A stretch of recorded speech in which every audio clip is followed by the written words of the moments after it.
नमस्कार मंडळी, कशा आहात तुम्ही सर्व? नक्कीच मस्त आणि मजेत असणार आहे. तर मी अश्विनी स्वागत करते तुमचं आपल्या अजून एका नवीन व्हिडिओमध्ये. तर आजचा व्हिडिओ तुम्ही शेवटपर्यंत पाहायचा आहे, कारण की तुमच्या सतत येणाऱ्या इंस्टाग्रामला कमेंट्स आणि त्यामधील 2 हायलाइटेड कमेंटची जी काही उत्तरं आहेत ते मी तुम्हाला आजच्या व्लॉगमध्ये देणार आहे. त्यामुळे व्हिडिओ शेवटपर्यंत पहा आणि कसा वाटला ते मला कमेंटद्वारे सुद्धा कळवा.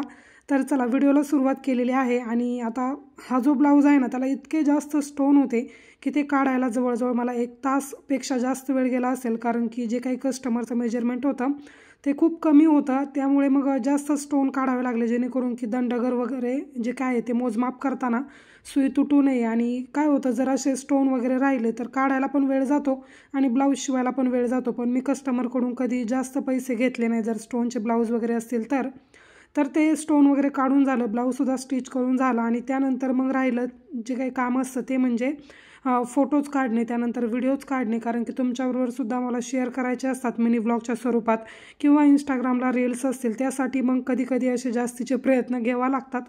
आता तुम्हाला वाटत असेल की काय 1 मिनिटाची रील असते किंवा 1 मिनिटाचा व्हिडिओ असतो, त्यामध्ये काय एवढे जास्त एफर्ट्स नसतील, फक्त ठेवून शूट करा किंवा फोटो काढा. आता हे जो ड्रेस होता ना, त्याला हँगरला तर मी ठेवू शकत नव्हते, कारण की एवढा परफेक्ट त्याला लुक येत नव्हता आणि डमी माझ्याकडे नाही. त्यामुळे मग तिथे सुद्धा काही मला पर्याय नव्हता. मग मी काय केलं, जो काही आपला सेलोटेप असतो ना त्याच्या मदतीने असं जे काही वॉल आहे त्याला स्टिक केलं आणि काढल्यानंतर वॉलला सुद्धा काही होणार नाही किंवा कलर वगैरे जाणार नाही, कारण की याआधीसुद्धा ब्लाऊजचं शूट वगैरे मी अशाच पद्धतीने करायचे.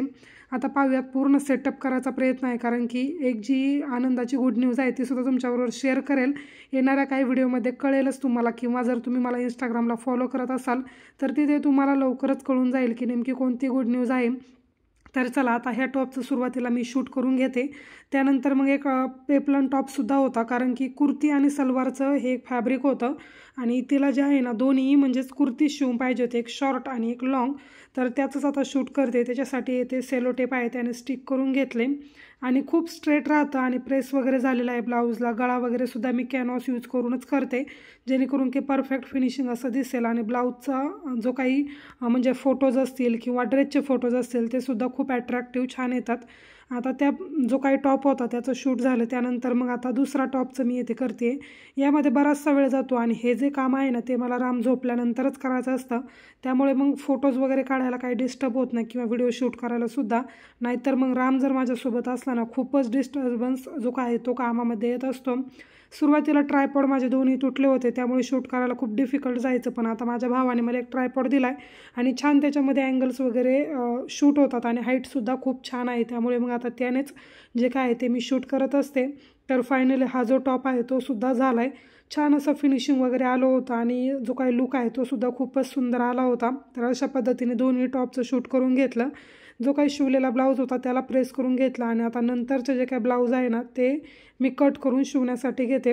तर चला, आता तुमच्या येणाऱ्या 2 कमेंटकडे आपण वळूयात. तर एका ताईंचं सतत म्हणणं येतं की तुम्ही पुण्यामध्ये राहता आणि इतकी कमी शिलाई का घेता. तर मी तुम्हाला सांगते, जो काही पुणे आहे ना, जी प्रॉपर सिटी आहे त्यामध्ये मी राहत नाही. जर तुम्ही पुण्याची स्टार्टिंग पाहिली तर वाघोलीपासून म्हणजे सुरुवात होते. थोडक्यात एक सांगते मी तुम्हाला. तर वाघोलीमध्ये सुद्धा बरेच म्हणजे असे छान हायफाय एरिया आहे, जिथे की मोठ्या मोठ्या सोसायटी बिल्डिंग्स आहे. पण मी ज्या ठिकाणी राहते ते थोडंसं म्हणजे विलेज टाईप इथे वातावरण आहे. म्हणजे प्रत्येकाचे सेपरेट जागा घेऊन प्रत्येकाने असे रो हाऊस बांधलेले आहेत आणि एवढा काही म्हणजे डेव्हलप एरिया नाही. म्हणजे जर भाजीसाठी म्हणा किंवा मार्केट वगैरे असेल त्याच्यासाठी खूप लांब जावं लागतं, किंवा किरकोळ जरी काही गोष्ट लागत असली तरीसुद्धा थोडंसं लांब चलत जावं लागतं. तर असा हा काइंड ऑफ एरिया आहे. त्यामुळे ह्या एरियामध्ये जशा पद्धतीने शिलाई बाकीचे टेलर घेतात त्याच तुलनेने कमी जास्त का होईना मी घेत असते. म्हणजे त्यांचाही आपल्यामुळे समतोल बिघडाय नको आणि आपल्यामुळे त्यांना काही प्रॉब्लेम नको. जर तुम्ही एकच सेम बिझनेस जर एकाच एरियामधून बरेच जण करत असतील तर बाकीच्यांचा सुद्धा विचार करावा लागतो. या पद्धतीने मी माझा विचार करते. आणि त्यानंतर मग काही दिवसानंतर माझ्या असं लक्षात आलं की बाकीचे जर टेलर तुम्ही पाहिले तर प्रत्येकाचं शिवणकाम म्हणा किंवा कामाची फिनिशिंग म्हणा खूपच वेगवेगळं आहे. प्रत्येकाची काम करण्याची पद्धत वेगवेगळी आहे. त्यानुसार मला जे पटतं त्यानुसार मी माझी शिलाई ठेवलेली आहे. पाहूयात, जसं मला वाटेल तसं त्यामध्ये मी इम्प्रूव्ह करेल, किंवा एखाद्या ब्लाऊजची कमी करायची असेल तर कमीसुद्धा करते. जे माझे जुने क्लायंट झालेले आहेत, आता जर पाहिलं तर एक 1-1.5 वर्ष होत आलं जिथे आम्ही राहतोय तिथे. त्यामुळे मग आता जे काही जुने क्लायंट झाले असतील त्यांना मी सरसकट म्हणजे वाढवत नाही, त्यांना थोड्या थोड्या अंतराने म्हणा किंवा काही दिवसानंतर असं शिलाईचा रेट वाढवते आणि जे कोणी नवीन क्लायंट असेल त्यांना नवीन रेटच ठेवते. तर असं माझं जे काही शिलाईचं स्ट्रक्चर आहे ते आहे. त्यानंतर दुसरा प्रश्न येतो तो म्हणजे तुम्ही महिन्याला किती कमवता.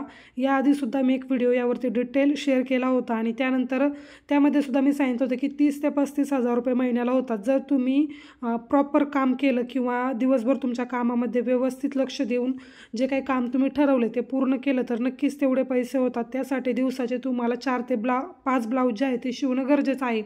जी काही माझी शिलाई आहे त्यानुसार मी तुम्हाला सांगते. आता मी शिलाई जी आहे तीसुद्धा तुम्हाला पुढे सांगतेच. जे माझे ऑफलाईन कस्टमर आहे त्यांच्यासाठी मी वेगळे रेट ठेवलेले आहे आणि जे माझे ऑनलाईन कस्टमर आहे त्यांना त्या कम्पॅरेटिव्हली थोडेसे जास्त रेट आहेत, कारण की जो काही कुरिअर चार्ज आहे दोन्ही साईडचा तो मीच पे करते. त्यानंतर अस्तर आणि जे काही मटेरियल वगैरे लागेल ते सांगून मी त्यांना ब्लाऊजची शिलाई सांगत असते आणि ते मला सुद्धा परवडलं पाहिजे. लोकलीच कस्टमर मला खूप जास्त आहे, पण तरीसुद्धा इंस्टाग्रामला आपला रिस्पॉन्स खूप छान असतो. त्यामुळे ऑनलाईन ब्लाऊज असतील, ड्रेसेस असतील ते सुद्धा मला शिवण्यासाठी येतात. त्या पद्धतीने मी ते जे काही रेट असतील ते सांगत असते. आता जो काही कुरिअर चार्ज आहे तो सुद्धा मला पे करायचा असतो. त्यामुळे काही काही ताईंना असं वाटतं की नाही ब्लाऊजची शिलाई खूपच जास्त घेत आहे जर ऑनलाईन मी एखादं कस्टमर केलं असेल तर. पण जे माझे जुने ज्यांनी शिवून घेतलेले आहे त्यांना ऑलरेडी माहीत झालं आहे, त्यांचे नेहमी ब्लाऊज माझ्याकडे येत असतात आणि जे काही डिस्पॅचिंग वगैरे असेल ते सुद्धा मी करत असते. तर अशा पद्धतीने जे काही ऑनलाईन ब्लाऊजचे रेट आहेत ते मी ठेवलेले आहेत. आता ते प्रत्येक कस्टमरच्या डिझाईननुसार आवडीनुसार व्हॅरी होतात. जर तुम्हाला सुद्धा माझ्याकडे द्यायचे असतील तर नक्कीच मला तुम्ही इंस्टाग्रामला DM करा. माझा इंस्टाग्राम हँडल मी तुम्हाला स्क्रीनवरती देईल. त्यानंतर ऑफलाईन कस्टमरसाठी मी 300, 250 आणि 350 अशा रेटमध्ये जे काय आहेत ते ठेवलेले आहेत. आता जो काही कटोरी ब्लाऊज आहे त्याचे मी 250 रुपये घेते. फोरोटक्स ब्लाऊजचे सुद्धा 250 रुपये घेते.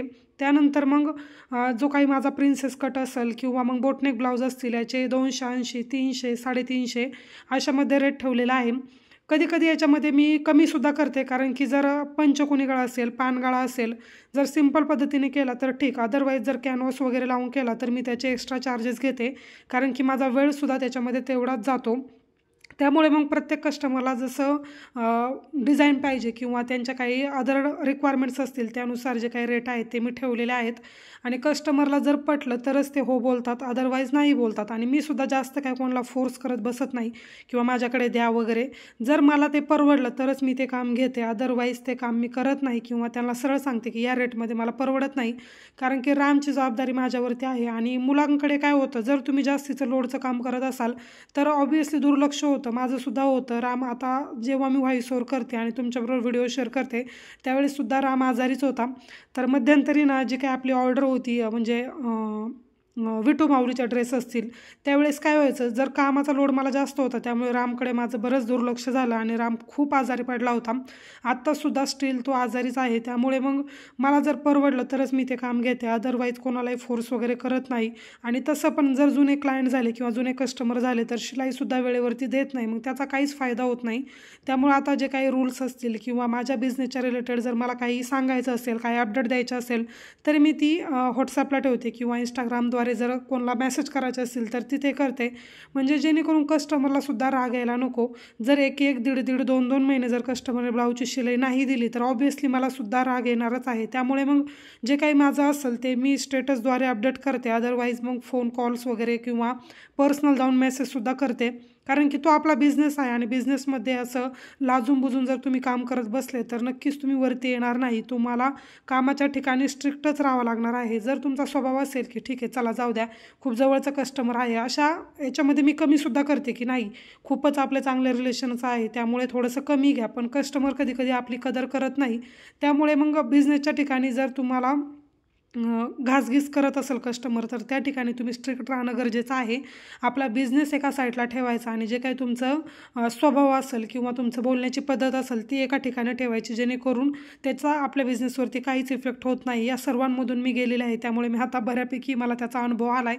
त्यामुळे हे सर्व आता मी बाजूलाच ठेवते, हे रिलेशन्स वगैरे, आणि त्यानंतर जे काही आपलं रेट असतील ते फिक्स ठेवते, जेणेकरून की मला सुद्धा मग त्याचा त्रास व्हायला नको. मुलाला पाहून करणं खरंच खूप डिफिकल्ट आहे आणि घरातली सर्वच कामं करून मला आपल्याला हे करावं लागतं. तर आय होप की तुम्हाला दोन्ही प्रश्नाची तुमची उत्तरं भेटली असतील. सतत कमेंट्स असतात की तुम्ही पुण्यात राहून एवढी कमी शिलाई घेता, आणि त्यानंतर दुसरा प्रश्न असतो की महिन्याचे 25-30 हजार कसे.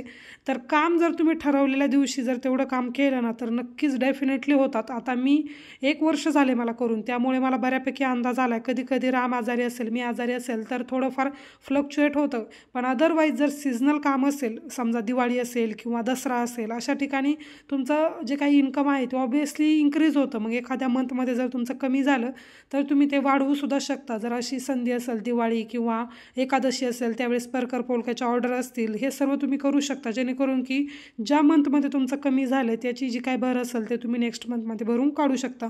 तर मी असंच करते.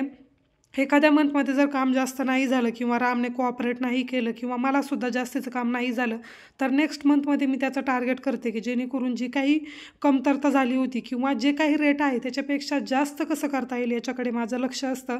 आणि ऑब्व्हियसली जर तुम्ही बिझनेस करत असाल आणि त्याच ठिकाणी जर तुम्ही स्टक झालेले असाल एकाच अमाऊंटवरती, तर त्याचा काहीच फायदा नाही. डे टू डे तुम्ही जे काही नवीन डिझाईन असतील, ट्रेंडिंग स्लीव्ज, बॅक साईडच्या डिझाईन, हे सर्व याचा फॉलोअप घेतला पाहिजे आणि त्यानुसार काम केलं तर नक्कीच तुमच्या बिझनेसमध्ये ग्रोथ होईल.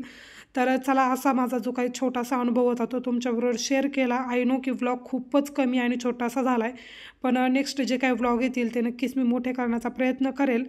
तर असा होता आजचा व्लॉग. कसा वाटला ते मला नक्की कमेंट करून सांगा. अजून जर तुमचे काही प्रश्न असतील तर नक्कीच मला कमेंट बॉक्समध्ये कळवा.